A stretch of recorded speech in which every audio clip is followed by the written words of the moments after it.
తిరుపతి జిల్లాలో సంచలనం సృష్టించిన రైల్వే ఉద్యోగి కిల్లి రవి ఆత్మహత్య కేసు రాజకీయ దుమారం రేపుతోంది. ఈ కేసులో అసలు నిందితులను కాపాడుతున్నారన్న ఆరోపణలు వెల్లువెత్తుతున్నాయి.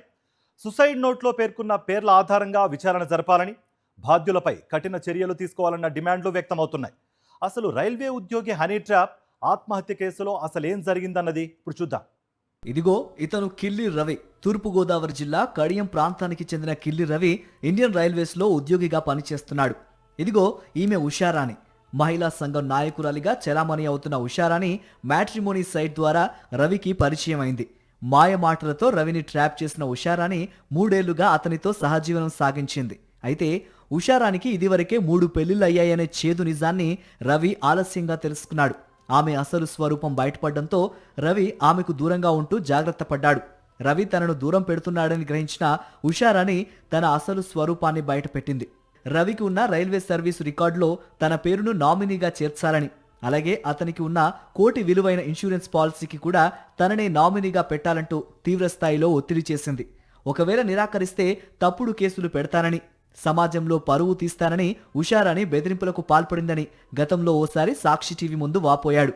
ఉషారాణి వేధింపులు రోజురోజుకు ఎక్కువ అవడంతో తట్టుకోలేక రేణిగుంట పోలీసులను ఆశ్రయించాడు రవి. ఉషారాణి 3 పెళ్లిళ్ల గుట్టు, ఆధార్ కార్డులు, పక్కా ఆధారాలు అన్నీ సేకరించి పోలీసులకు ఫిర్యాదు చేశాడు. కానీ పోలీసులు ఈ కేసును సీరియస్గా తీసుకోలేదని తెలుస్తోంది. తనకు న్యాయం జరగలేదని తీవ్ర మనస్తాపానికి గురైన రవి ఇంట్లో ఎవరూ లేని సమయంలో ఉరివేసుకుని బలవన్మరణానికి పాల్పడ్డాడు. రవి సూసైడ్ నోట్ను పోలీసులు స్వాధీనం చేసుకున్నారు. తన ఆత్మహత్యకు ఉషారాణి వేధింపులే కారణమని అందులో స్పష్టంగా తెలిపాడు. తనను మానసికంగా ఎలా వేధించింది, తప్పుడు కేసులతో ఎలా భయపెట్టింది అనే వివరాలన్నింటినీ లేఖలో వివరించాడు. మరోవైపు ఉషా తనను వేధిస్తూనే మ్యాట్రిమోనీ సైట్లలో మరో పెళ్లి కోసం ఆన్లైన్లో గ్యాలం వేసినట్లుగా మృతుడు రవి రాసిన విషయాలు చూసి పోలీసులే విస్తుపోయారు. రైల్వే ఉద్యోగి కిల్లి రవి ఆత్మహత్య కేసులో పూర్తిస్థాయి దర్యాప్తు జరగటం లేదని, అసలు నిందితులను పోలీసులు కాపాడుతున్నారని సిపిఐ ఎంఎల్ న్యూ డెమోక్రసీ జిల్లా అధ్యక్షుడు రాయపనేని హరికృష్ణ ఆరోపించారు. సూసైడ్ నోట్లో తన ఆత్మహత్యకు కారణమైన వ్యక్తుల పేర్లు, ఇతర వివరాలు ఉన్నాయని, అయినప్పటికీ ఆ కోణంలో విచారణ జరగటం లేదని ఆయన విమర్శించారు. కేసు విచారణలో తిరుపతి ఈస్ట్, రేణిగుంట పోలీసుల పాత్రపైన ప్రశ్నలు లేవనెత్తారు.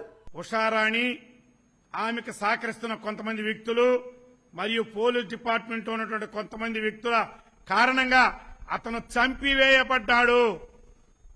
ఆత్మహత్య కాదు, ఆత్మహత్య చేసుకునేలాగా అంత దారుణంగా అతని 4 సంవత్సరాల పాటు నరక యాతన అనుభవించే విధంగా అతన్ని హింసకు గురి చేసింది ఆమె వెనక కొంతమంది వ్యక్తులు లేకుండా ఆమెకు చేసే పరిస్థితి లేదు. అతను చనిపోయిన తర్వాత ఆమె మళ్ళా బరి తెగించి ఈరోజు మాట్లాడుతుంది. నేను ఆ మహిళా సంఘంలో పనిచేసినా, ఈ మహిళా సంఘంలో పనిచేసినా, ఇంకో మహిళా సంఘంలో పనిచేసినా కోర్టుకు పోతా అదిదని. దీని అర్థం ఏంటి? నాకు ఎవరో బ్యాక్ సపోర్ట్ ఉండాలని ఒక సమాచారం సమాజానికి ఇవ్వాలని అనుకుంటుందా?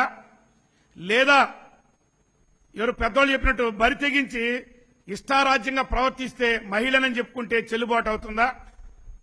ఇది చాలా దారుణమైన విషయం. కీలక ఆధారాలైన ఫోన్ కాల్ వివరాలు, పోలీస్ స్టేషన్ సీసీటీవీ ఫుటేజ్లను పరిశీలించాలని, సంబంధిత అధికారుల పాత్రపై కూడా దర్యాప్తు జరపాలని డిమాండ్ చేశారు. బాధిత కుటుంబ సభ్యులను బెదిరిస్తున్నారన్న ఆరోపణలు చేశారు. కేసును స్థానిక స్థాయిలో కాకుండా ప్రత్యేక దర్యాప్తు బృందం సిట్తో విచారణ జరిపించాలని కోరారు. తమ డిమాండ్లు నెరవేరకపోతే బాధిత కుటుంబంతో కలిసి ఆందోళన కార్యక్రమాలు చేపడతామని హెచ్చరించారు. ఇది తీవ్రమైన చర్య. వెంటనే దీనికి కారకులైనటువంటి వాళ్ళు ఒకసారి ఒంటరిగా చేస్తున్నాను అనుకోం. పోలీసులు కూడా ఏమాత్రం స్పందించలేదు. రేణుగుంట పోలీసులు ఇలాంటి వాటిపైన పోలీసుల యొక్క కుమ్మక్కు కూడా ఉందనిపిస్తా ఉంది.